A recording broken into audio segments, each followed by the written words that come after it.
viens de le mentionner à François, je suis heureux d'être ici, là, dans cet environnement académique qui est vraiment exceptionnel, qui est un des atouts universitaires du Québec. J'aimerais aussi saluer un certain nombre de personnes. Souhaitons que je n'en oublie pas trop. Outre François Deschênes, que vous connaissez bien, qui est recteur de l'Université du Québec à Rimouski.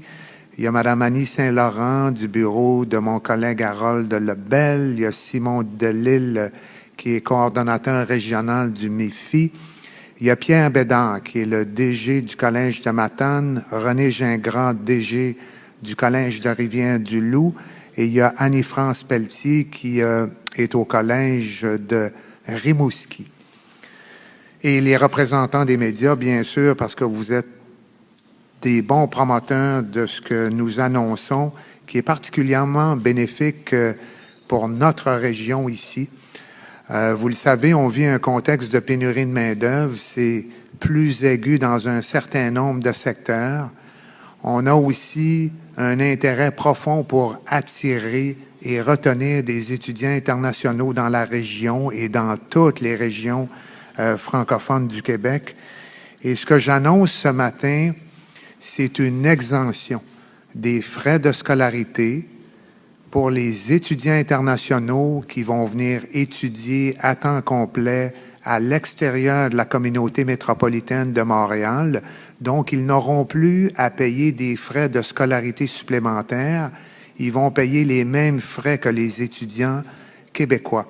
Ce qui représente, vous le savez, au niveau collégial, quelqu'un qui arrive de l'étranger a à assumer à peu près 17 000 $ par année, alors qu'au Québec, il n'y a pas de frais de scolarité au niveau collégial. Et à l'université, c'est 24 000 $, alors que l'étudiant québécois assume environ 3 000 $. Donc, il y a une économie de 17 000 $ pour l'étudiant international qui vient dans un collège et 21 000 $ pour un étudiant international qui vient à l'université.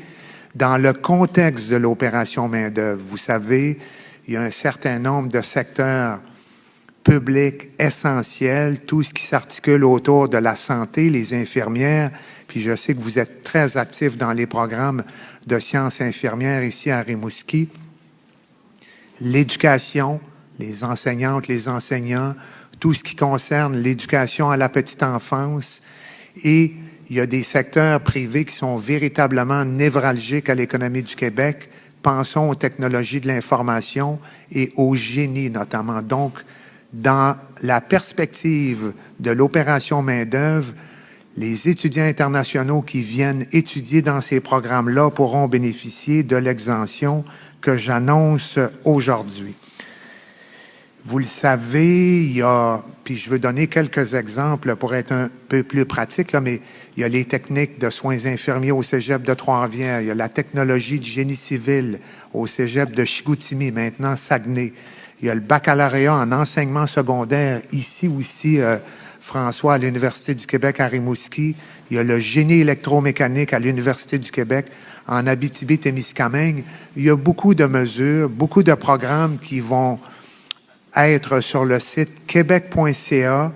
Je suis convaincu que ça va favoriser l'attraction et vous savez que le taux de rétention des étudiants internationaux est extrêmement élevé. On mentionnait ici à Rimouski à peu près 75 %. Mais quand tu viens étudier ici, généralement, tu découvres une communauté, tu adhères à des valeurs sociales et québécoises, tu te fais un chum, tu te fais une blonde, tu te trouves un emploi. Et les personnes qui vont venir de l'étranger, qui vont étudier à temps complet, vont aussi bénéficier d'un accompagnement personnalisé. Tout le long du parcours, on va les aider à s'adapter, à trouver un logement, à se faire un réseau, à se préparer à un emploi parce qu'il y a des déficits de main-d'œuvre qui sont particulièrement aigus. Donc, je pense que c'est une force vive pour le Québec. Puis, un autre élément que nous discutions un peu plus tôt, quand les personnes arrivent ici au cégep de Rimouski, il y a aussi une forte probabilité que la personne puisse décider de continuer son parcours académique à l'Université du Québec à Rimouski. Donc, c'est du capital humain Ici, dans notre constituante de l'Université du Québec, on a à peu près 10 %. On a à peu près 600 étudiants internationaux, donc il y a un potentiel. Cette mesure-là va entrer en vigueur au mois de septembre 2023. Elle ne sera pas rétroactive, mais elle va s'appliquer aux étudiants qui sont chez nous à ce moment-là, à l'extérieur de la communauté métropolitaine de Montréal, et qui sont dans les mesures, programmes visés par l'opération main-d'œuvre. On évalue à peu près 2850 étudiants qui vont en bénéficier à partir de ce moment-là, puis on anticipe en rajouter jusqu'à 1200 là, dans les 3-4 prochaines années. Mais il faut en faire la promotion. L'avenir du Québec passe par la régionalisation de ces étudiants internationaux-là.